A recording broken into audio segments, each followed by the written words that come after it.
Welcome back to another episode of हफ्ता वसूली। मेरा नाम है देविका और इस हफ्ते हुई है बहुत सारी चीजें, तो चलिए धीरे धीरे करके शुरू करते हैं खबरें और करते हैं इस हफ्ते की वसूली। आखिरकार अंबानीज की शादी खत्म हुई और शुक्र है भगवान का कि अंबानीज की शादी से हमें एक चीज जरूर सीखने को मिलती है कि खर्चा कितना करना चाहिए हमें शादी में, अपनी वेल्थ का 0.5%। तो ये जो लोग अपनी वेल्थ का 50% शादी में लगा देते हैं, 50 भी छोड़ो यार, कुछ लोग तो 100% भी लगा देते हैं। कुछ सीखो अंबानी से। हमारे मतलब बाप को मत सिखा चल। और अगर वेल्थ के अकॉर्डिंग देखा जाए तो शादियों में सबसे ज्यादा पैसा सिर्फ मिडिल क्लास इंसान उड़ाता है। जी मेरी मर्जी अनवर भाई। लोन भी ले लेता है भाई, अपना सेविंग तो छोड़ो, लोन तक लेके उड़ा।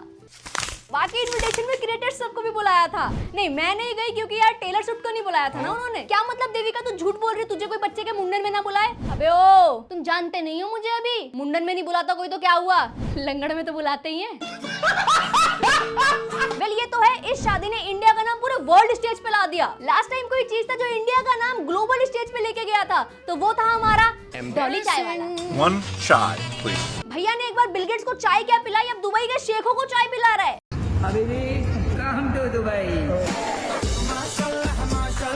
चाय बनाना ही सीख लेना चाहिए था। मम्मी बचपन से बोलती है चाय बना। साला मैं ध्यान क्यों नहीं देती मम्मी की बातों पे।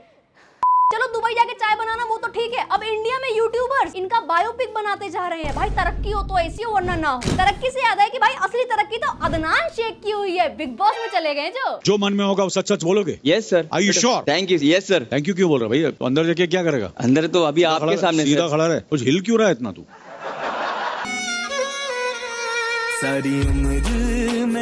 मैं कह नहीं रही थी पहले कि क्या जियो को 29 रुपए देना सही रहेगा। अदनान के आने के बाद कंफर्म हो गया कि बर्बाद हो गए मेरे 29 रुपए दोस्तों, बेकार ले लिया मैंने सब्सक्रिप्शन। रिटर्न पॉलिसी है अंबानी साहब, कोई बात नहीं, इतने दिन जो देखा उसका काट के दे दो। 18-17 रुपए तो हो ही रहे होंगे प्लीज। गरीब की मजबूरी नहीं समझते ये लोग।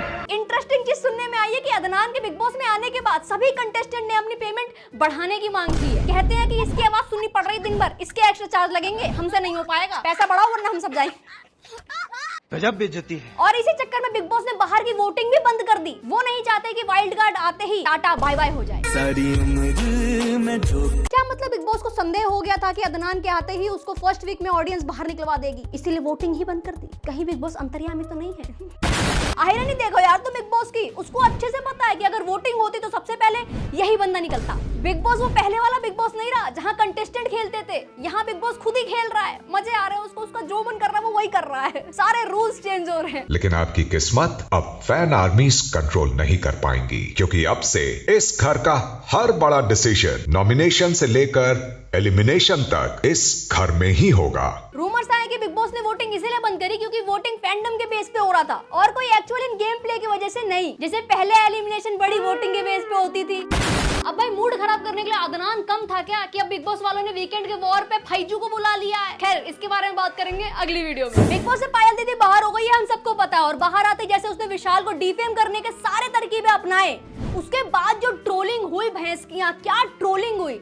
अरमान के सारे कच्चे चिट्टे निकल के सामने आ गए जितने एफआईआर उनके ऊपर हुए थे। अब पायल भाभी is thinking about her marriage दोबारा। तो गाइस कल का मेरा व्लॉग देख के ना बहुत लोगों के कमेंट आए हैं कि ड्रामा कर रही है। देखो मैं अब ऐसे मतलब दिल फाड़ के तो दिखा नहीं सकती हूँ, जो चीज मैंने बोली है मैं वो चीज करूंगी। मैंने ना इतना सब कुछ इन दिनों में इतना सब कुछ झेल लिया है, इतनी ट्रोलिंग झेल ली है कि अब परेशान हो गई हूँ बहुत ज्यादा कि सारी चीजों को ठीक करें। और ठीक कैसे होगा, या तो हम तीनों अलग हो जाएं या दो अलग हो जाए, एक अलग हो जाए, यही हो सकता है। अभी उनको तो अंदर पता नहीं चल रहा है बाहर क्या चल रहा है, उनको बाहर का कुछ नहीं पता, पर मुझे तो पता चल रहा है ना बाहर क्या चल रहा है। इतनी ट्रोलिंग, इतनी हेट, इतनी गालियां कभी जिंदगी में नहीं पड़ी। ये तो लोग बस पैसे और फेम के चक्कर में साथ में थे, एंड अब जो फेम मिल गई है सबको तो आई गेस अलग होना ज्यादा बेटर है, क्योंकि पायल खुद भी अपने चैनल खुद संभाल सकती है इजीली। बाकी इस पे कोई जोक मारने का मन नहीं है क्योंकि इनका घर टूट रहा है, अगर सच बोल रहे हैं तो। बाकी कद्दू कटेगा तो सब में बटेगा।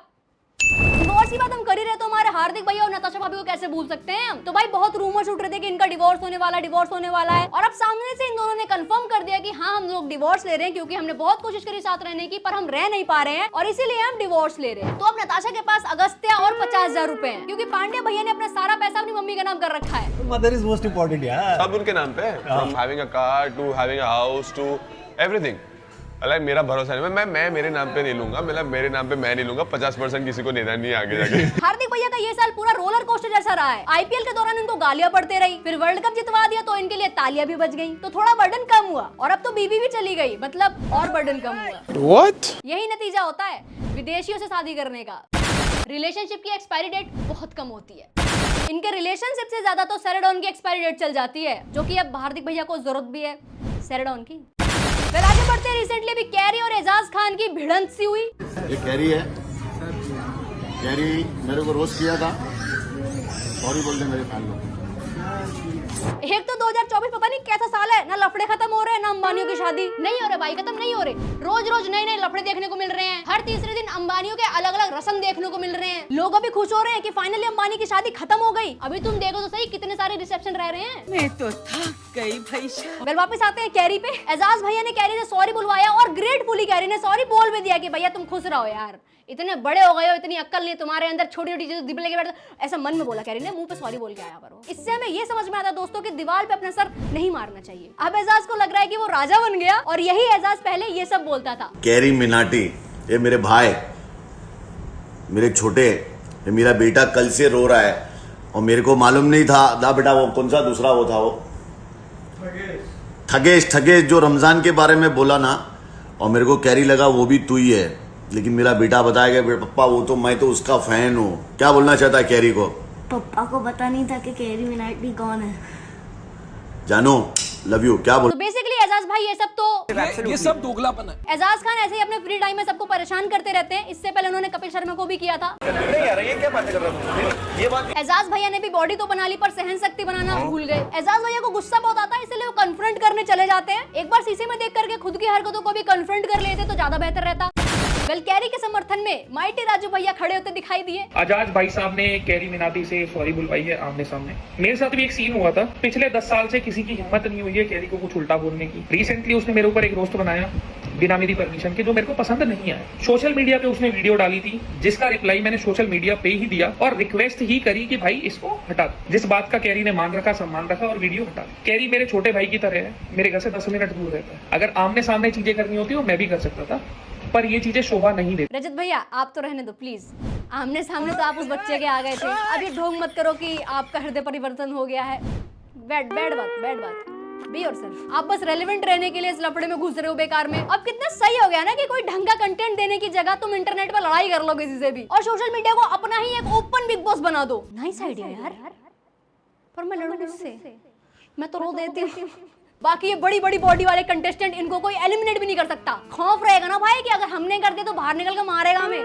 सोचो, पर एलिमिनेट जो हुई है वो चंद्रिका दीक्षित है, और निकलते ही इनको कैरी का रोस्ट सुनने को मिल गया, और दोनों पति पत्नी मिल करके आपस में बहुत रोए हैं कि भैया गाली दे दी हमको।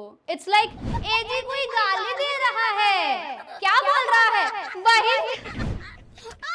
जब लोगों की हरकतों पे कोई कुछ बोले और उनके पास जब जवाब नहीं होता ना, तो वो ऐसी ही बातें करते हैं। मैं तो हमेशा ही रोस्ट होती हूँ, मुझे पता है कि आएगा, ठीक है, मेरे लिए अच्छी बात है, बट गाली देके उसने गलती कर दी। रोस्ट करता अपने तरीके से करता, शायद उसकी माँ ने उसे ये सिखाया कि लड़कियों को गाली दे के तू बात कर, तो भाई अपने उलटवार कहते हैं ना, आप किसी को देते हो तो वो वापस भी आता है। तो शायद अपनी बीवी अपनी फैमिली के लिए रेडी रही हो, और संस्कार आपके बताते हैं कि आप कितने अच्छे परिवार से आगे आए। लोगों को गाली दे के आप बढ़ रहे हैं, तो मेरे पास आ, फिर 1 to 1 बात करते। पूरा रोस्ट साइड करके आप गाली पे फोकस कर रहे हैं, पर ये नहीं बोलेंगे कि हाँ वो या बाकी रोस्टर बात सही बोल रहे थे, कि गलती तो मैं कर रही हूँ, फेम के लिए हर झूठ बोला है मैंने, अपने बच्चे का इस्तेमाल भी किया, वो कुछ नहीं बोलेंगे, पर गाली दे दी भाई, गाली दे के गलती कर दी। गाली नहीं देना चाहिए था, गाली नहीं देना चाहिए था। एजी कोई गाली दे रहा है।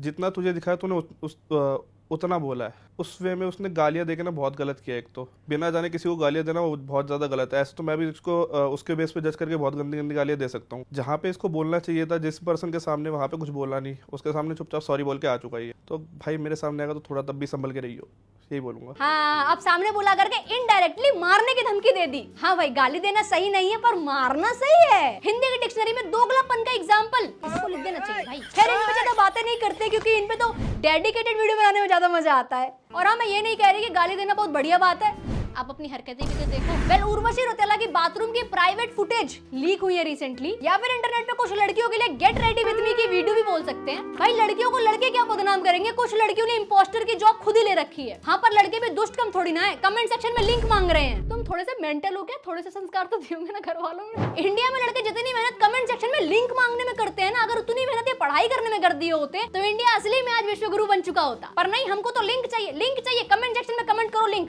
मैं तुमको देती हूँ लिंक, ठीक है? मैं बांटूंगी तुम सब में लिंक, टेंशन मत लो। Okay so that's it today guys, hope आप लोग वीडियो पसंद है। Thank you so much for watching and yes don't forget to do like and subscribe and please video को शेयर कर देना। Bye bye, take care, Radhe Radhe, bye bye.